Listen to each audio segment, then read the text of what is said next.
Introvertendo, um podcast onde autistas conversam.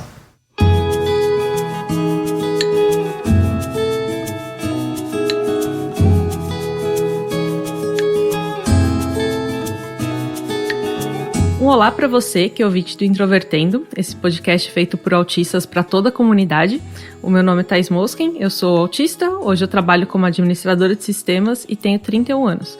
E hoje eu vou ser host desse podcast em que a gente vai falar sobre deficiências visíveis e invisíveis. Eu sou a Carol Cardoso, tenho 25 anos, fui diagnosticada com autismo em 2018 e atualmente sou mestranda em arquitetura pela Universidade Federal de Minas Gerais. Olá pessoal, tudo bem? Aqui quem fala é o Klein. Sou o dono do canal Klein Sobrevida, um canal dedicado ao autismo, deficiência física e depressão. Fui diagnosticado com autismo também em 2018, durante um período de tratamento. Fora o canal no YouTube, eu também sou músico, poeta, MC de batalha de rap e representante do coletivo do hip hop da minha cidade. Oi, eu me chamo Jalu Pombo, eu tenho 37 anos. Eu recebi o diagnóstico tardio de autismo em 2020, eu tinha 35, e nesse mesmo ano eu recebi o diagnóstico de espondiloartrite, que é uma doença crônica autoimune. No momento eu estou terminando um projeto que se chama Diversidade Invisível, sobre a interseccionalidade entre as deficiências invisíveis e a diversidade de gênero e sexualidade. Eu tenho um doutorado em psicologia clínica, mas a minha formação e a minha atuação na maior parte da minha vida foi com as artes visuais. E você pode nos encontrar também no Facebook, Twitter e Instagram, procurando por Introvertendo. E também temos nosso site, o introvertendo.com.br. Além disso, você pode nos apoiar pelo PicPay ou pelo Padrim, além de ajudar muito sem gastar nada nos divulgando nas suas redes sociais. E se você nos ouve pelo Spotify, agora lá tem a ferramenta de avaliação, então nos avalie, que isso ajuda bastante. E se nos ouve pelo Apple Podcasts, também deixe lá sua avaliação e um comentário. O Introvertendo é um podcast feito por autistas com a produção da Super Player & Company. E para contextualizar um pouco sobre autismo, deficiências visíveis e invisíveis, vale a pena a gente entender um pouco melhor sobre o que é deficiência e sobre como o autismo é entendido como uma deficiência. E para isso você pode reouvir os nossos episódios 227, Autismo é uma Deficiência, que foi uma palestra ministrada pelo Thiago Abreu, e o episódio reportagem 232, sobre a Lei Berenice Piana, que completou 10 anos de existência e foi feito em parceria com a revista Autismo. Bom, vocês dois convivem com duas condições que podem ser consideradas deficiências. Como é que vocês sentem o entrelaçamento entre a vivência dessas deficiências e o autismo? Para mim, esse entrelaçamento é muito forte. São duas condições que, tanto o autismo como a espondiloartrite, são condições que sempre estão ativas. Tem a modulação, tem uma variação, né, do que eu sinto, de como se manifesta, mas são sempre ativas. E assim, para quem não conhece, eu posso só dar uma explicada muito rápida, assim, que a espondiloartrite é uma condição que ela acontece por autoinflamação. E no meu caso, né, no caso da espondiloartrite, a autoinflamação, ela se manifesta principalmente nas grandes articulações, no quadril, na coluna toda, mas também em algumas pequenas articulações, como nas mãos, por exemplo. A inflamação acaba afetando muito o intestino, né? E eu acho que isso também, em alguns casos de autismo, também é uma questão, né, que faz um entrelaçamento. Então, no meu caso, isso é bem forte. E essa inflamação, ela gera dor e enrijecimento. Então, o que acontece? Um dos exemplos desse entrelaçamento da espondiloartrite com o autismo, que para mim tem sido muito presente, é o contraste entre o hiperfoco do autismo e a necessidade que a espondiloartrite me dá de estar sempre fazendo as coisas em doses homeopáticas, né? Ou seja, eu tenho que fazer de pouquinho em pouquinho. Eu tenho que sentar um pouquinho, levantar um pouquinho, me mexer um pouquinho, deitar um pouquinho. Se eu fico muito tempo na mesma posição, a tendência vai ser doer mais e enrijecer mais as minhas articulações. Só que quando eu tô hiperfocado trabalhando em alguma coisa ou pesquisando alguma coisa, por exemplo, eu quase não consigo levantar da cadeira, né? Eu fico muito tempo, fica muito difícil, eu começo a sentir muita dor e eu continuo ali.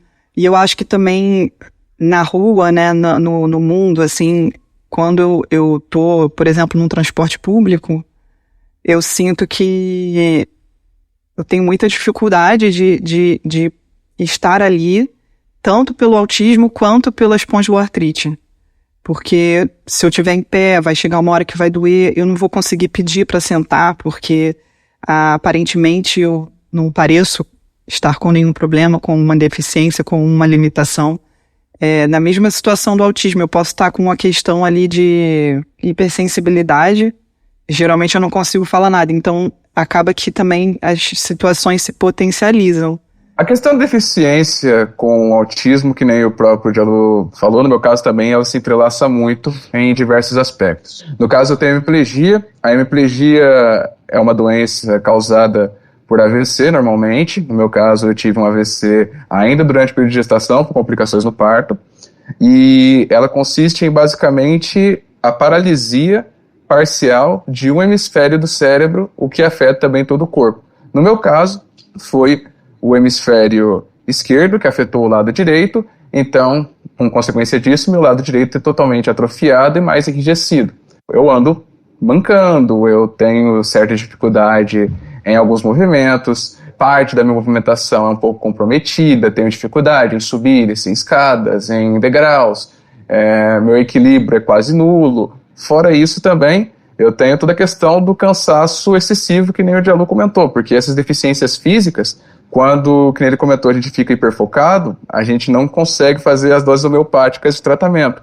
Eu, por exemplo, não posso ficar muito tempo sentado, sedentário, eu preciso de uma movimentação do meu corpo, porque com o tempo, até mesmo em curto período de tempo, aquele atrofiamento pode acabar causando espasmos ou dores por eu ficar muito tempo preso em uma só posição. Só que quando eu estou mais hiperfocado, eu só fico sentado e não faço absolutamente nada. São níveis diferentes de deficiência, é um nível tão visível quanto invisível, e na rua, várias pessoas às vezes se atentam mais pelo meu jeito de caminhar, pelo meu jeito de andar, do que pro meu jeito de agir ou de falar. Se entrelaça muito esses dois caminhos, porque muitas das vezes, principalmente na rua, pessoas interpretam alguns trejeitos meus que ou tem a ver com a minha hemiplegia e não tem a ver com o autismo, ou vice-versa. Por exemplo, eu tenho como mania corporal, às vezes ficar me tocando em partes do meu corpo, principalmente no meu dedo, que eu tenho aqui um anel que eu guardo comigo, eu fico girando ele toda hora. E com isso, meu braço atrofia um pouco pro lado direito, ele fica meio que grudadinho assim em mim.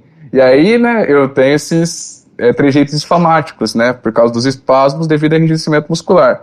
E aí as pessoas falam, nossa, tem um hábito engraçado, parece que toda hora você tem mania. E não é mania, é uma mistura tanto do gesto pacificador do autismo, quanto dos espasmos musculares que eu tenho devido à minha hemiplegia. Tanto em um quanto no outro, existem as particularidades que necessitam ser bem vistas e bem tratadas. E principalmente na questão de como convive uma pessoa que tem tanto deficiência visível quanto invisível, como age, como é a vida, como é a rotina, como pensa, quais os tipos de situações que esse tipo de pessoa enfrenta. E depois que eu descobri o diagnóstico de ambas as coisas, os dois laudos, isso ajudou a elucidar muito mais sobre os aspectos que eu tenho na minha vida. E eu fiquei me perguntando sobre a diferença entre uma condição crônica de saúde e uma deficiência, como que uma gera a outra, como que é a percepção social sobre essas condições quando elas são entendidas como uma deficiência. Então eu queria entender de vocês como vocês percebem a diferença entre condições crônicas de saúde e a deficiência. No momento tem mais perguntas do que respostas. Eu acho que também em relação à pesquisa, né, do que acontece socialmente, né, das perspectivas sociais sobre isso, também acho que é uma pesquisa que precisa ser aprofundada, mas atualmente existe poucas diretrizes, poucas definições, poucas leis em relação à doença crônica, principalmente leis federais, né? Então acho que tem mais leis municipais e estaduais do que uma lei só, como tem a LBI, né, que é a Lei Brasileira de Inclusão da Pessoa com Deficiência. Mas quando eu leio a definição da deficiência na LBI, eu me sinto contemplado em relação à espondiloartrite, né, em relação a essa condição, que é chamada de doença crônica, mas que eu sinto que fica uma situação um pouco estranha, porque a nossa percepção social em relação à doença é majoritariamente vinculada a uma questão temporária, né? A doença, ela é passageira. Eu acho que quando eu faço a pergunta, né, do que as pessoas consideram doença, muitas vezes ou da diferença entre doença e deficiência, muitas vezes as pessoas não sabem muito bem, né, o que dizer, mas eu sinto que a maioria tem essa resposta de que a doença seria uma coisa temporária e a deficiência uma coisa permanente. Só que a minha doença é permanente. Ela me traz limitações que eu vou carregar a vida toda, mesmo que eu tenha um tratamento que possa amenizar. Mas eu fico à mercê de determinados fatores. Então, por exemplo, hoje eu uso uma medicação imunossupressora, que é uma medicação de alto custo, né? Então eu não tenho como pagar, eu acho que pouquíssimas pessoas teriam como pagar, então o SUS fornece. Então eu fico à mercê do SUS ter ou não. Nesse momento, tenho me perguntado muito em relação a como a gente socialmente pode refletir sobre a diferença entre doença crônica e deficiência e as semelhanças, principalmente, né? E aí, só para finalizar, eu acho que também no meu caso, tanto o autismo como a espondiloartrite são condições invisíveis, né? Para mim é ainda mais importante, ainda mais curioso, né? Da gente poder debater a respeito. Quando fala dessa questão de se doenças crônicas, no caso, né, se doenças e deficiências possuem alguma coisa diferente, eu posso ser bem polêmico no que eu vou falar agora, mas eu vou tentar me explicar baseado em algumas evidências não técnicas. Eu não tenho a conjectura, como é que fala, o discernimento técnico disso, de buscar pesquisas e etc., mas eu vou usar experiências mais intrapessoais e cotidianas da minha vida, que é onde eu me baseio, e um pouco também de filosofia, que é meu hiperfoco, um dos meus hiperfocos. Eu, particularmente, pelo menos devido ao aspecto da minha vida, eu nunca senti uma grande diferença entre falar de condições crônicas e deficiências. Por quê? Durante toda a minha vida, pela questão da minha deficiência visível e dela ser uma limitação física em alguns aspectos, eu fui excluído socialmente em vários aspectos. Por exemplo, na escola, uma das coisas que eu mais adoro na minha vida, tipo assim, é uma coisa, eu acho que é meu segundo hiperfoco depois de filosofia, é futebol. Eu amo futebol, eu amo esporte, eu amo a história do futebol, sou São Paulino, doente. Por conta disso, durante a época da escola, eu ia ter educação física, eu era totalmente excluído do futebol. E aquilo me frustrava. E quando eu era criança, eu não tinha o discernimento do porquê que eu era excluído, né? De atividades físicas, de coisas que eu gostava, que eu vivia aquilo basicamente, só que eu era totalmente excluído no contexto da escola, ou até mesmo da rua, tipo, vai brincar na rua, meu pai daquele jeito, não, a rua é muito perigosa pra você não vai saber como lidar, ou vamos fazer tal coisa, vamos ir no parque, não, tem que ficar alguém sempre te olhando, e etc. Porém, quando chegou minha adolescência, minha vida adulta, que eu comecei a fazer mais estudos sobre isso, mais estudos principalmente sobre a visão da sociedade para pessoas com deficiência, né, eu percebi uma coisa interessante. A sociedade, no geral, não está preparada para limitações. A sociedade, no geral, não entende, não sabe discernir o que é um limite e qual é o nível desse limite numa pessoa.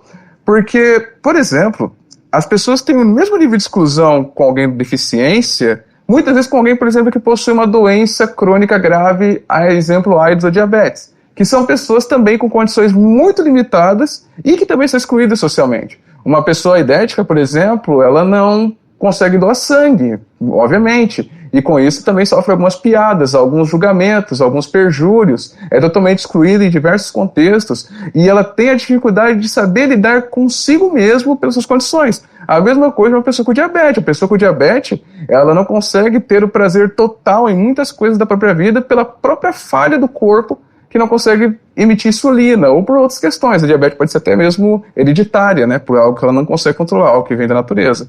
Quantas vezes eu já passei por situações que pessoas confundem limites físicos meus com incapacidades. Do tipo, tudo bem, eu entendo que eu preciso de ajuda para subir uma escada de vez em quando, mas se aquilo tem uma rampa, se eu consigo ir sozinho, eu posso ir. Ou, tudo bem, eu sei que a rua é perigosa, tem degraus, tem morros e tem outros problemas, mas eu consigo me locomover. Na minha cidade, eu vou para todos os lugares que eu quero ir a pé. Eu acho que muitas das vezes as pessoas tem esse problema de entender limites e isso acaba só gerando cada vez mais problemas, principalmente se alguém não possui nenhum tipo de condição patológica, seja visível ou invisível. De certa forma, isso chega a ser cansativo às vezes, ficar explicando quais que são minhas condições, ficar explicando como eu lido, como eu me adapto com as minhas dificuldades, mas estou falando em questão social, eu não vejo muita diferença do tratamento que dão para alguma pessoa que tem uma condição de saúde fora do padrão para uma pessoa deficiente. A sociedade ainda tem muita dificuldade de lidar com essas coisas, de entender o ciclo de adaptação dessas pessoas. Bom, vocês dois comentaram já um pouco sobre como cada uma das condições de vocês afeta o dia a dia de vocês, e inclusive como uma acaba potencializando a outra, e é algo que agrega muito a essa nossa discussão, não é algo que se ouve em qualquer lugar. Vocês já falaram um pouco, mas o que a gente quer saber é como vocês sentem a diferença na experiência do capacitismo entre as diferentes condições que vocês têm. No meu caso, né, uma coisa que a minha criação me ajudou a ensinar é que atos de má educação se respondem com outros atos de boa educação, no caso, né? Mas como eu fui criado num contexto mais urbano na minha vida, né, principalmente com o rap que me ajudou bastante, a questão do capacitismo, de pessoas olharem de maneira inferiorizada a mim, eu dou resposta tanto em verso quanto em fala, né? A melhor maneira de lidar com isso que eu encontrei pelas minhas condições é simplesmente vivendo. Porque eu acho que nada mais irrita uma pessoa verdadeiramente limitada quando vê uma outra pessoa que ela acha que é limitada conseguindo o que ela não consegue. Porque o capacitismo, tal como outras formas de julgamento de várias minorias, como racismo, homofobia, ele surge justamente da frustração, ou melhor, do não compreendimento de certas condições de uma pessoa por outras, né? E quando eu falo de não compreendimento, é literalmente no sentido, digamos assim, da pessoa realmente não entender e nem querer entender a condição de outra pessoa. Então ela prefere julgar aquilo primeiro do que entender. E a melhor resposta que se dá para isso, que pelo menos eu aprendi a lidar com isso, é simplesmente ignorando, vivendo, mostrando para essa pessoa cada vez mais que você consegue. Eu sempre digo que quando eu ganho uma batalha de rap, ou consigo gravar alguma música, fazer alguma poesia, eu estou fazendo por dois. Eu estou fazendo tanto por mim, como Mikael, quanto pelas pessoas que me julgam, que disseram que eu não era capaz de conseguir aquilo até o momento em que eu alcancei. Eu gostaria também de fazer uma grande separação, porque como eu fui criado num contexto mais urbano, eu sempre lidei com pessoas mais da informalidade. E, é claro, tem que ter aquela separação de que muitas das vezes as pessoas também não fazem comentários capacitistas por ato de maldade, mas sim porque foi criado em um contexto onde aquilo não é comum, que nem o Diallo falou, criado naquele contexto de que isso seria um problema inadaptativo, ou seja, uma condição que persegue um sofrimento na vida da pessoa. E aí já lidei com várias piadinhas, apelidos, quem nunca, né? Coisas que acontecem com pessoas que sofrem condições de deficiência comum. Só que nesses casos aí eu já respondo de uma maneira como eu responderia. Se são meus amigos, se fazem alguma piada, eu faço outra piada também. E assim vai se lidando. Agora, comentários capacitistas, a melhor forma que eu, Mikael, aprendi de lidar com isso é vivendo e vencendo. Viver e vencer o limitado faz o que ele acha que é limitado se tornar ilimitado. Vamos dizer assim. A minha experiência, o que acontece, como eu passei 35 anos da minha vida sem saber que eu tinha autismo, o que acontece é que eu passei por muita situação de capacitismo sem saber. E também, provavelmente não, e também com certeza reproduzi o capacitismo, porque o capacitismo, antes de mais nada, é estrutural. As características do autismo que se manifestam em mim, que se manifestavam em mim quando eu era criança, por exemplo, elas eram muito percebidas como uma frescura, elas eram muito banalizadas, né? E principalmente aquelas características que são consideradas inconvenientes, né? E também aquelas que poderiam acabar gerando algum malefício mesmo para mim, né? Então, por exemplo, eu não sei assim, eu acho que a gente nem sempre fala, bom, eu estou participando da comunidade do autismo, né, e ouvindo coisas e tal, não tem tanto tempo, né, mas assim, eu ouço pouco a gente falar sobre autoagressão, comportamento agressivo se voltar para si mesmo, e isso é uma coisa que eu manifestei desde o início da minha vida, né, então assim, de fato é uma coisa que me fazia mal e que não era banalizada necessariamente, né, nesse caso específico, foi uma coisa que minha mãe, meus pais, minhas irmãs não sabiam muito bem como me ajudar. Mas as outras características, como por exemplo a seletividade alimentar, a hipersensibilidade sonora, tátil, algumas questões assim, elas eram muito identificadas como frescura. Ou então as questões da comunicação, elas eram muito identificadas como grosseria. Então assim, eu passei a vida toda recebendo esses rótulos. Eu acho que isso acontece inclusive com pessoas que sabem que são autistas, né? Só que eu não sabia que eu estava passando por um capacitismo. Então o que aconteceu comigo é que eu introjetei desses rótulos, né? Isso acabou marcando demais a minha subjetividade e a minha capacidade, né, a minha possibilidade de me relacionar com o mundo. Uma coisa que eu achei muito interessante quando eu recebi o diagnóstico foi perceber que quando eu falava repetidamente, quando eu era criança, em algumas situações que eu não conseguia alguma coisa, eu não consigo, eu ficava repetindo assim, quando as pessoas me provocavam a fazer alguma coisa nova, ou a comer alguma coisa nova, e eu falava isso, e as pessoas achavam que eu estava me achando incapaz e burro. E foi muito bom entender que não era isso que estava acontecendo. O que estava acontecendo é que eu estava com muita dificuldade, por exemplo, de lidar com alguma coisa nova. Então eu não conseguia, eu não queria, né? E a linguagem, ela vinha com essa limitação de não saber explicar, né? Ainda mais para uma criança. E então, assim, eu acabei introjetando determinadas coisas que são frutos de interpretações equivocadas e muitas vezes do capacitismo estrutural e também do capacitismo direto mesmo, né?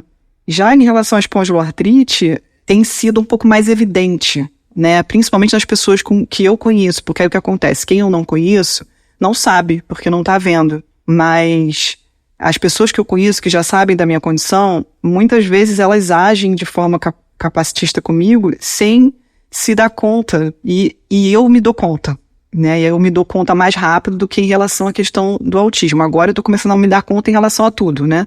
E assim como a questão do racismo, a questão do machismo e da LGBTfobia, assim, quando a sua consciência abre para entender melhor o que se passa em relação a essas coisas, é impossível ela fechar. Então a gente começa a perceber o tempo todo. Só que minha capacidade de resposta, ela não é muito boa, na maioria das vezes. Eu também não tenho, eu acho que eu também não sou uma pessoa tão bem-humorada que consiga responder, de repente, com uma piada. É muito raro eu conseguir fazer isso, assim. Muitas vezes eu passo pela situação e eu só percebo no dia seguinte.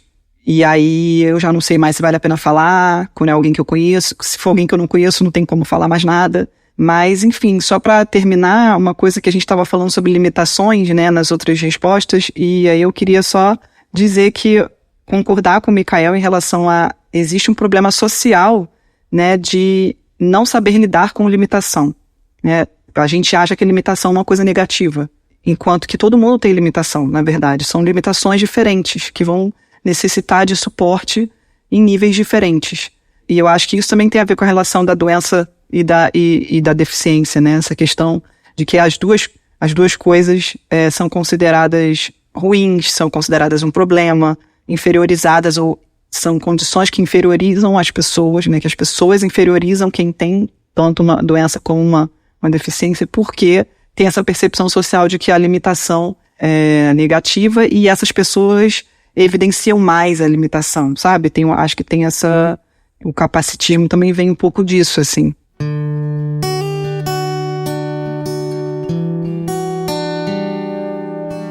E para finalizar o nosso episódio, eu queria saber como vocês acreditam que a luta por inclusão e acessibilidade pode avançar em relação ao reconhecimento das deficiências visíveis e invisíveis. Para mim, esse assunto da acessibilidade é muito interessante, assim, eu tenho muita vontade de falar mais sobre isso. E uma das coisas que eu tenho pensado muito é sobre a questão do desenho universal que está escrito na LBI, né, na Lei Brasileira de Inclusão à Pessoa com Deficiência. Eu estava refletindo muito sobre a questão da equidade, né, que a nossa sociedade ela não é estruturada de uma forma que a gente tenha equidade, né? A equidade ela não é a mesma coisa que a igualdade, né, porque nós somos muito diferentes. Então nós precisamos de acesso de formas diferentes, né? Para acessar a mesma coisa, nós precisamos de diferentes suportes, diferentes oportunidades. E a equidade, ela vai dar na medida da necessidade de cada um. Então, se você é uma pessoa neurotípica, você vai ter uma necessidade X para fazer determinada coisa. Se você é uma pessoa neurodivergente, vai ser outra, a sua necessidade para acessar vai ser diferente. E assim vai, né? Então, o desenho universal que está na lei, ele diz respeito, da forma como eu entendo, ele diz respeito justamente a isso. A sociedade precisa ter um desenho, né, um modelo, um projeto que vai contemplar todas as existências, todas as diferenças, de forma que todas elas tenham acesso. E isso faz com que a acessibilidade não seja ajuda para quem é uma exceção à regra. Porque eu acho que a lei ela é muito bem escrita, mas ela não tem sido praticada. Porque hoje em dia o que a gente entende, assim, a gente que eu digo, né, o que está entendido socialmente como acessibilidade, está muito mais atrelado a essa... eu vou fazer esse negócio aqui para poder dar acesso a esse determinado grupo aqui, só quando esse determinado grupo se mostrar, né? Então, se tiverem pessoas surdas na minha palestra, eu vou contratar uma pessoa intérprete. As pessoas com deficiência são vistas como exceção. E então a acessibilidade seria só para ajudar essas pessoas a terem acesso a determinadas coisas. E não é um acesso a tudo, né? Que a gente tem que frisar isso, né? Então, eu acho que a forma que a gente pode contribuir no debate em relação à acessibilidade para condições de deficiência visíveis e invisíveis é frisar e reivindicar pelo desenho universal. E eu acho que o desenho universal ele vai contemplar as deficiências invisíveis. Porque como é que você dá acessibilidade para uma deficiência que não é perceptível para os outros, né? Então, a clássica situação do transporte público, né? Como eu falei no início. Eu chego no transporte público, tem dias que eu tô com muita dor. Para ficar em pé é mais difícil do que ficar sentado. Eu não consigo me manifestar se não tiver nenhum banco. Eu fico sofrendo. Todos os dias que eu saio na rua, eu vejo diversas pessoas com alguma deficiência ou alguma limitação motora, por exemplo, muito visível. Aí eu fico pensando, imagina quantas mais pessoas que têm alguma condição limitante invisível que vão se somar a essas que têm condições visíveis, né? E que a gente precisa perceber que não é uma exceção, né? Que não é uma exceção. Então o desenho universal ele é muito importante. Enfim, eu acho que isso é uma das coisas mais importantes para a gente conseguir mudanças assim, sociais em relação à comunidade das pessoas com deficiência, a comunidade, né, das pessoas com autismo, que se inclui, né, das pessoas com deficiência, para as pessoas com condições crônicas de saúde, né, com doenças crônicas, e para todo mundo, né, e para a gente ter uma convivência melhor socialmente, assim. Falando do desenho universal, né, que o Diallo comentou, que é, como você falou, acessibilidade, e é muito importante, principalmente o entendimento das pessoas com deficiência, sabendo suas condições. Mas falando sobre a minha questão, né, eu acho que a melhor maneira que eu vi foi que eu utilizei para superar todos as capacitistas primeiramente, entender. E quando eu falo entender, é não só entender sua deficiência, suas condições, procurar um diagnóstico, né, que é básico, mas também entender e estudar um pouco sobre a sociedade através de tudo. Então eu acho assim, é claro, como eu falei, isso não é para todos, não é uma lei universal para pegar a deficiência de sua maneira. Mas eu acho que a pessoa deveria cada vez mais mostrar, que nem o Introvertendo faz aqui através do seu podcast, como consegue se adaptar melhor à sua deficiência e mostrar de maneira bruta mesmo, escancarada, tipo, olha, eu sou cego, mas eu consigo conviver, eu sou surdo, mas eu consigo conviver, eu sou manco, mas eu consigo conviver. E quanto mais essa representatividade, mais, vamos dizer assim, esse orgulho de suas capacidades e do entendimento de suas limitações, melhor para a sociedade entender realmente o impacto que essas pessoas têm para o nosso mundo e como lidar melhor com isso. Inclusive, né, aproveitando já para encerrar, eu queria permitir para vocês, né, que pensei isso aí logo quando me convidaram para o podcast, mostrar um pouco do meu trabalho, como é que eu respondo pessoas capacitistas, que é através da poesia e eu queria criar uma poesia chamada Rampas para o Céu, que eu vou editar agora, justamente para encerrar a minha deixa. Deficiente, que deprimente. Depois de vários anos de superação, uma palavra ainda define a gente. Uma letra só me separa de ser deficiente, porém sou ciente do que acontece com meu corpo e mente. E isso sim me faz diferente, mas não me faz um delinquente subserviente, não. Eu sou um sobrevivente, sim. Sobrevivendo com os limites que carrego do início ao fim. A cada passo torto se torna uma linha reta escrita pela caneta. Eu sou realmente incomum, mas não uso minha condição como muleta. Sou daqueles que mostram que os aleijados também trampam. Vocês sofrem para subir escada. Somos mais sinistros. Usamos rampa. Eu só quero ter preferência no direito de falar. Poesia não me excluiu, apenas serviu para me expressar. Você pode até tentar, mas não vai conseguir agir. A ponte do meu castelo triste se abaixou e eu fugi. Esse mundo está lotado de cegos que não querem enxergar, surdos que não querem ouvir, autistas que não querem entender, aleijados que não conseguem agir. Deficiente? Que deprimente. Mal sabem eles que são cada vez mais um motivo de eu me tornar mais eficiente. Enfim, assim encerro.